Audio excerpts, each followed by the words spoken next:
Today's episode of the podcast was filmed live at MegaCon UK. Like with any popular convention, expect occasional noises from other events happening round our taping. We're here. We're here. MegaCon UK. MegaCon 2025. 2025. And it's the first time we're doing like an actual live recording at a convention. This is one of a kind. Yes.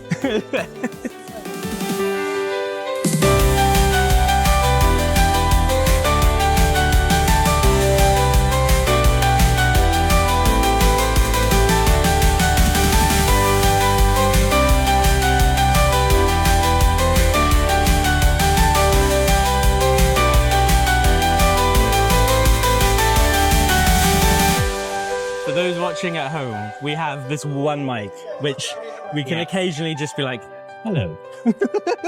Yes, that is it. That is the equipment we were given. Yes. Because we did not specify we wanted 2 microphones. Nope. We only said 1. Well, we said we needed a microphone. Yes. And they assumed it's 1. Yes. So they're like, there which, you go. You know, it teaches us about communication. Yes, it does. Yes. For sure.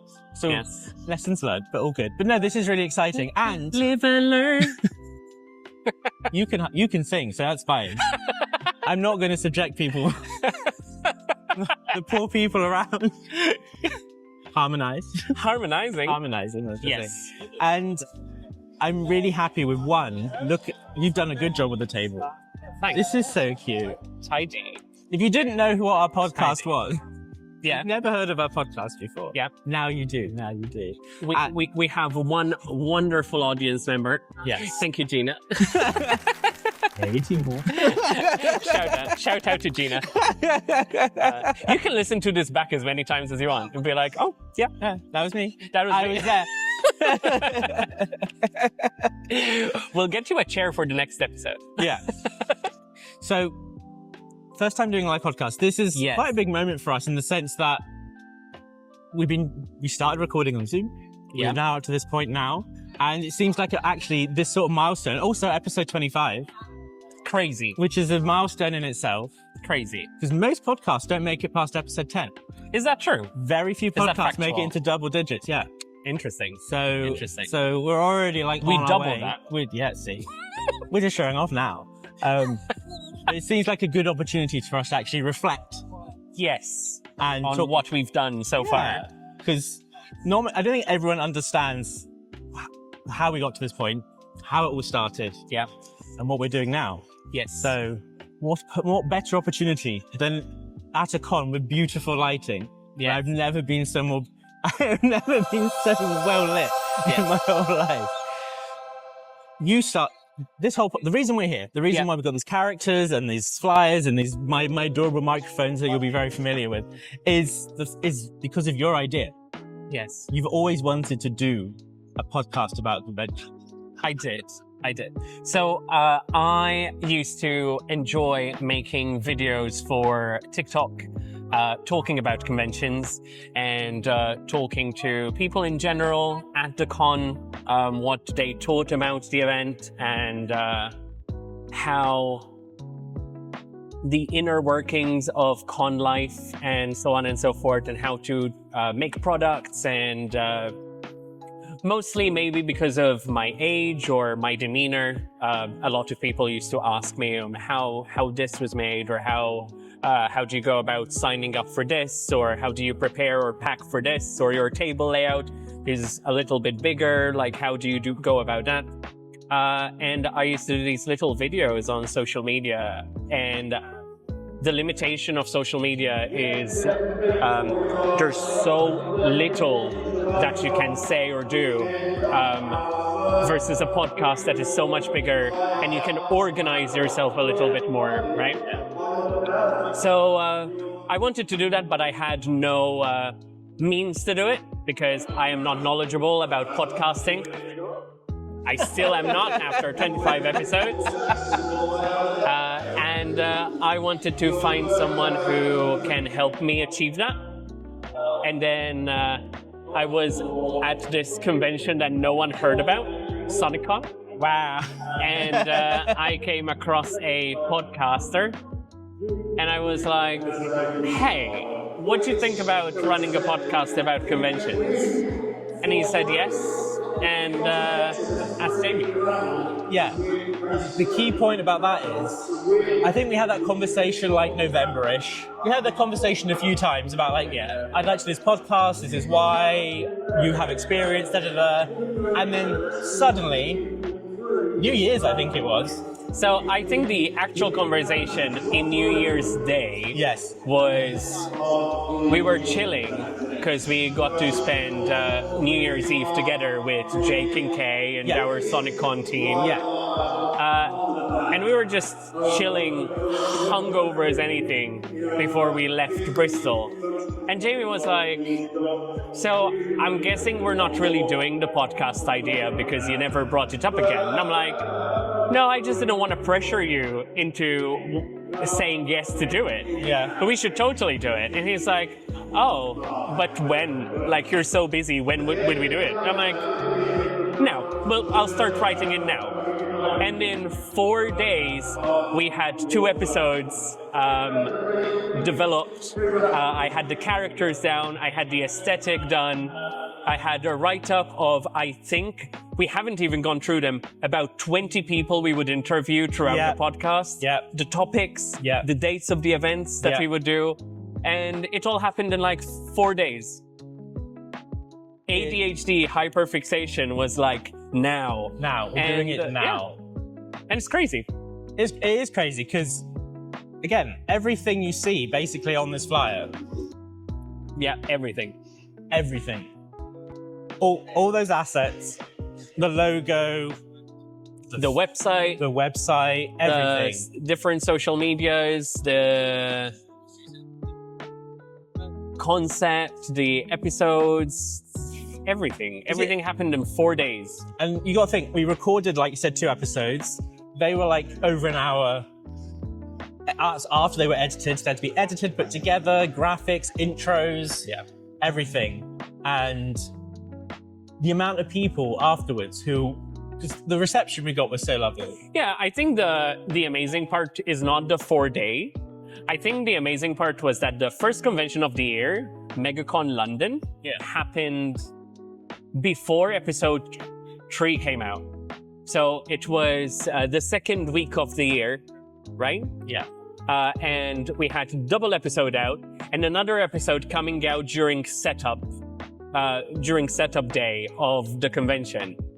And we were at the hotel after the first 2 episodes came out, and an artist from South Africa was in the elevator with us at the hotel and was like, I'm sorry, I listened to your podcast, love it. It's like, what? 2 episodes. And that entire weekend was mostly people coming to take pictures or coming to ask us about the podcast, what our plans are for it. And it was so surreal. Obviously, to me, it goes to show how winter time for the con life is so quiet. That is the perfect time to launch anything. Yeah. If you want to launch a podcast, don't choose our topic, but launch it in January. Launch it in January. And everyone just took to it so well and so quickly. The reaction was so lovely. And talking about doing things on a really quick turnaround, so many people at that first con where we had done after the podcast, which was like 2 weeks after the podcast, very short time. People were already willing to like buy merch. Yes. We already had made merch. Yes, of course. Of course. I mean, yes. One of the people watching us is repping the Con Creatives keyring, but like we had already manufactured the keyrings in the like fortnight. We had keyrings, we had stickers, we had badge buttons. I mean, that is just years of practice of doing merch, right? Yeah. But it's not that merch was there. It's the people had the willingness to get that merch, and it was a gesture of we want to support this and make it successful, and it was super appreciated. I'm still flabbergasted, and I'm very excited. And obviously, that isn't just it isn't just about the podcast and the people listening, but it also helped me in my work It is a networking thing.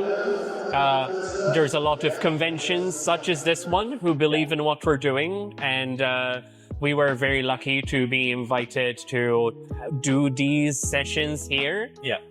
Mostly because the organizer knows that I have no time to record a podcast and was like, why don't you just record it during the event? Then you're at work, but also doing other work. I'm like, oh my God, that is such a great idea. I'm going to take you up on that. And if you have a convention and want us to record podcasts during, we're more than willing to. And actually, straight from the beginning of doing those episodes, like I said, the reaction was so good. But then AnimeCon's a great example, and we're so grateful for them letting us host us today. But we've had numerous other events as well. From that initial get-go, wanted us to be there and wanted us to come along and actually uplift their profile as well. Yes, we had Animanga Pop is probably the one that really stands to mind. We've been to smaller events like the Striking event. MegaCon has been very receptive of who we are and what we're trying to accomplish, and I am very grateful to them because they are amongst the bigger names and more longer lasting. Maybe not as MegaCon, but they did run MCM prior to ReadPop. So it's very nice to be acknowledged by them. It's very nice to be acknowledged by AnimeCon because it is one of the events that I aesthetically and like environmentally, I guess, ambient-wise, it's one I prefer. It's very nice. It's very enriching to see that people take to what we're working hard on and wanting to support it in very different ways. And it's even opened us opportunities to work with the sort of companies that artists need to make cons happen and have their stock, and it's given us opportunities to actually have collaborators with brands, bringing new sponsorships, which has been really exciting. Really happy. I mean, a big shout out to Decal Empire. Massive we love Decal Empire. They are a small business that started. Insert a date here, but which is they're just not very big yet. But they mostly are currently working with small artists and small businesses like myself to do stickers for events and for online shops and so on. What is beautiful about them is that when you make an order through Decal Empire, there is actually a section of what convention do you need these by? So if you send in an order and overnight the person running it sees that, oh, you actually need it for this weekend, they're not like, oh, I'm sorry, there's actually a 30-day turnaround. No, stay up, get that order, have it sent to a hotel room, have it sent. It's honestly absolute legends. And for someone to know the con ambient so well and be like, oh yeah, I'm going to support the podcast, invaluable. Because it is someone who is in touch with what we're doing and is like, what you guys are doing is also relevant, and I want to be a part of it. So very big shout out to Decal Empire. Massive shout out to them. Another big shout out because again through this it's given us opportunities to have new ways of making our setup and improve our setup. And like ShirtDisplay UK is another great one that's like not only has they been so gracious and collaborative with us, but has actually helped us improve and uplift the way we display our products as well. Now when we have Velcro wall events, this isn't one of them, but a lot of the events we do have Velcro walls. We can use shared displays, and Mike has been an absolute legend. Again, he got my order, he saw what we do with the podcast, he saw what we're trying to accomplish in helping other artists and to spreading the word of small businesses. Again, he is a small business. He patented this display thing for sports t-shirts to hang on your wall at home, but that same thing can be used for a multitude of things. And I said I was going to take it to my con event, and it was like, oh, I think this is something artists would want to hear about. So not only did he support us and became one of our partners, We also have a code now that other artists and small businesses can go to our website and get a good 10% off because, it adds up. Especially if you have as many t-shirts as I do, you'll need like 30 or 40 units of this product. So it does it up and it helps out. And it's not just him supporting our small business and our podcast, but it's us also helping his small business. Oh, for sure. Which, absolutely. Honestly, that's what the Con Creatives is about. And that's the general reception we've got. And I think that's the key thing that we take away from that is how people want a podcast that, one, connects them to companies and different products that they can use, but also that we remain to be a voice that's a relatable one and an honest one. Because we've done episodes where we've been very transparent about the ups, but as well as the downs of doing all this and doing this, so everything that's going on. And the feedback we've repeatedly gotten is we want that. And that's, I think, something that's really connected and I think is very good direction for us. So the thing with running a small business, it's not the same as having a 9-to-5 in the sense that it is enriching, it's a lot of hard work, but it's also very lonely. You get to do a lot of things on your own. You're fighting your own battles a lot. You're in your head a lot.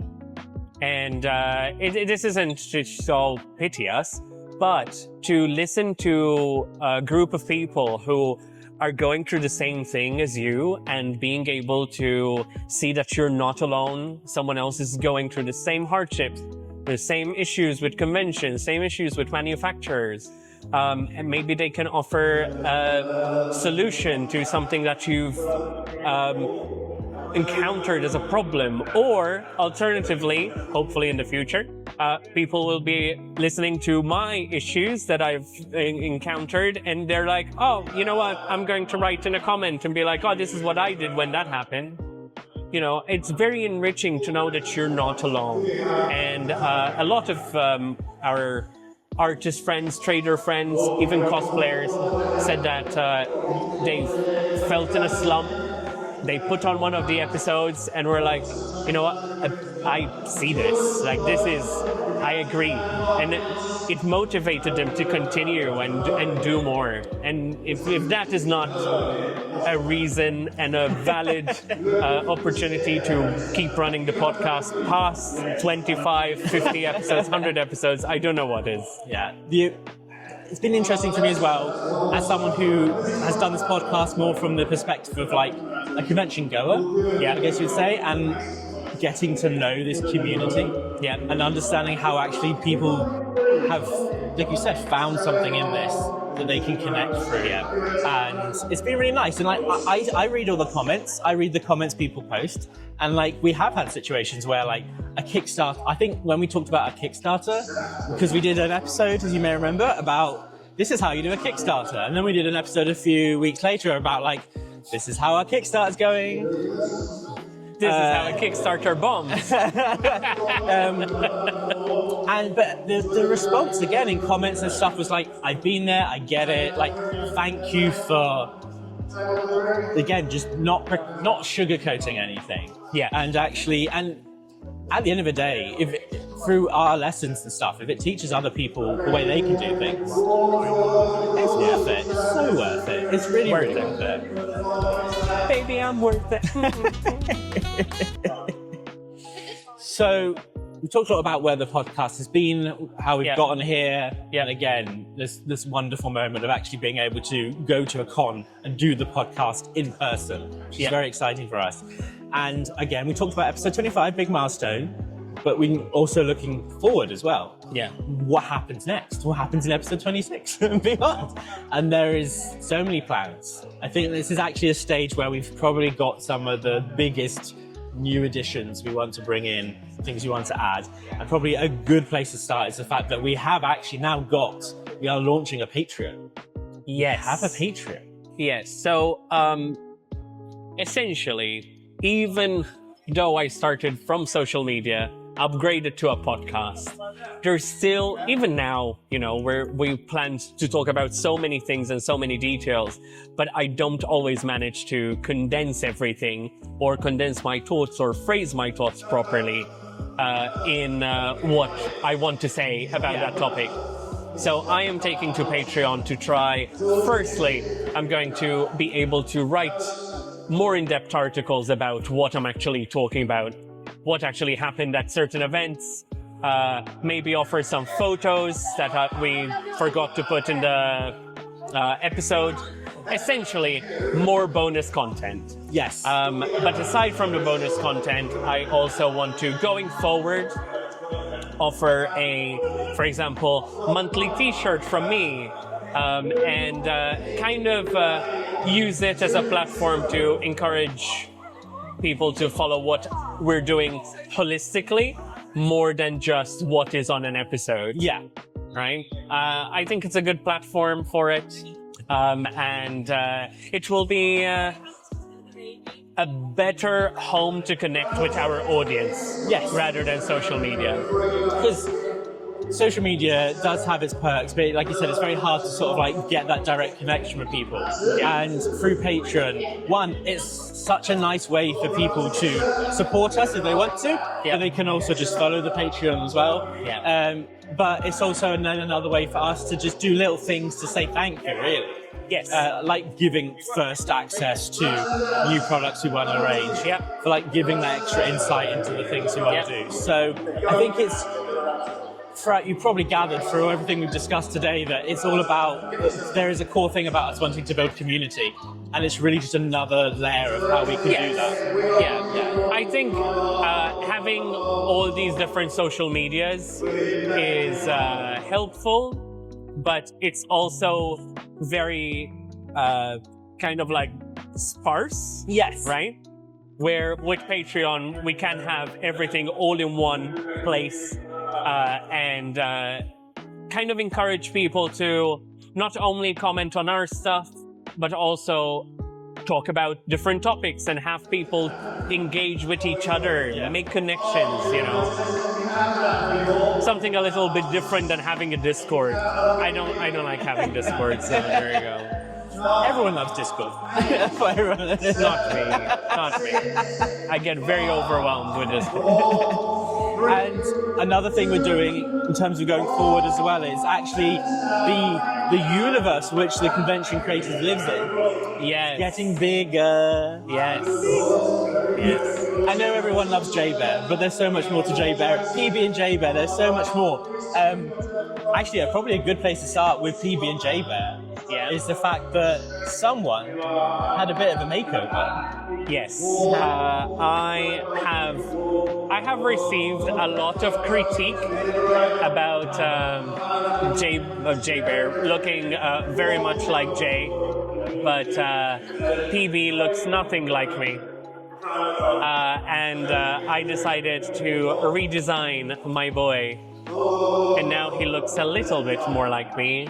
He has my iconic convention ripped jeans with heart appliques, and his cubby sweater without cubby on it, because it would be a little bit weird having a bear on a bear. Very meta. It's a little bit too strange. So we're doing that. We are also introducing a character that is going to be the face of the Patreon. And instead of talking about it as a Patreon platform, it will be the home of Little Red. Little Red. Who's orange like the Patreon logo. Yeah. Which is a coincidence. Girl, why are you orange?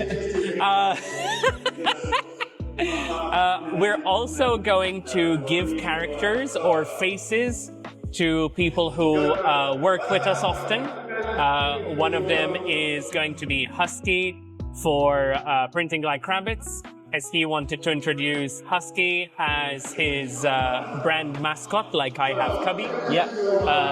And also Stephen, who is our Scotland correspondent, has his own little owlbear character, who we decided to call Opus. Yes. And Opus has his little ghost, Wellington, that follows him around.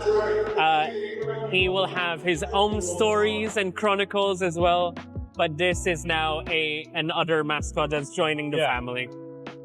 We have so many animals everywhere. We're running a little zoo now. It's a little zoo of bears and squirrels. Red Squirrels.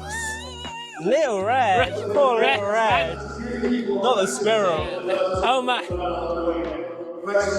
Oh no, not the animal blindness.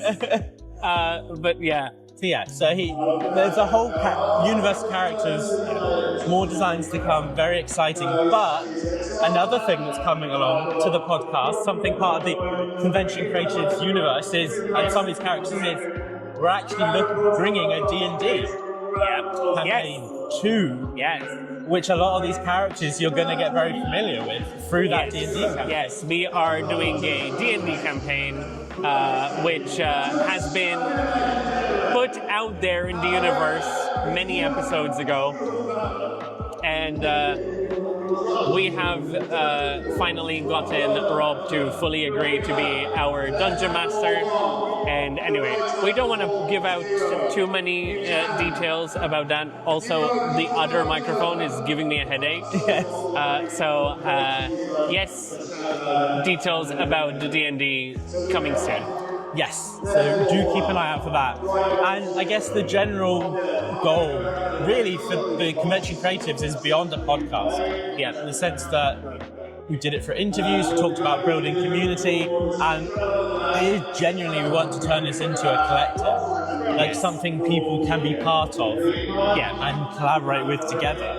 And giving us more of an opportunity to shine, like just a spotlight on these creators and these people who around the UK, even beyond the UK, really. That is really the long-term goal of what the Convention Creatives is.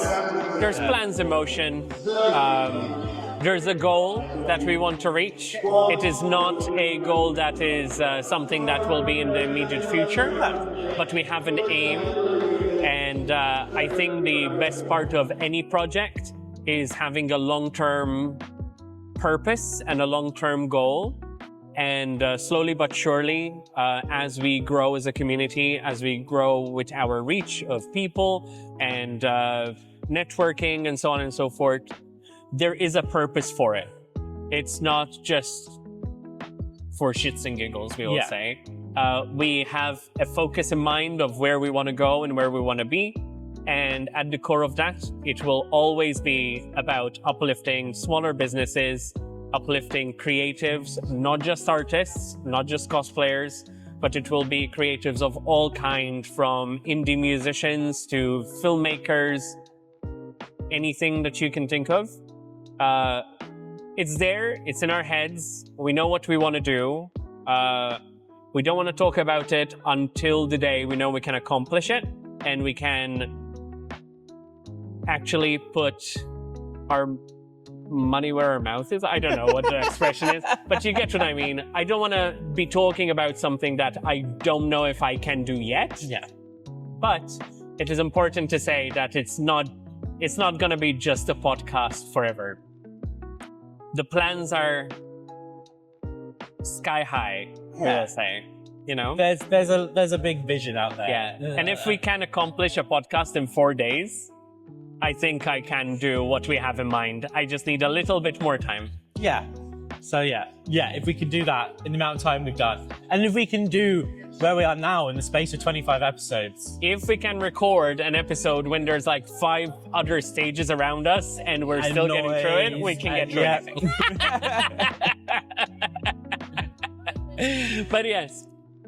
Cool. I think it is time for us to have a wonder about AnimeCon. Yes. And see what the show is about, because it only opened an hour ago and we only got as far as talking to a handful of tables and using the bathroom before recording the episode.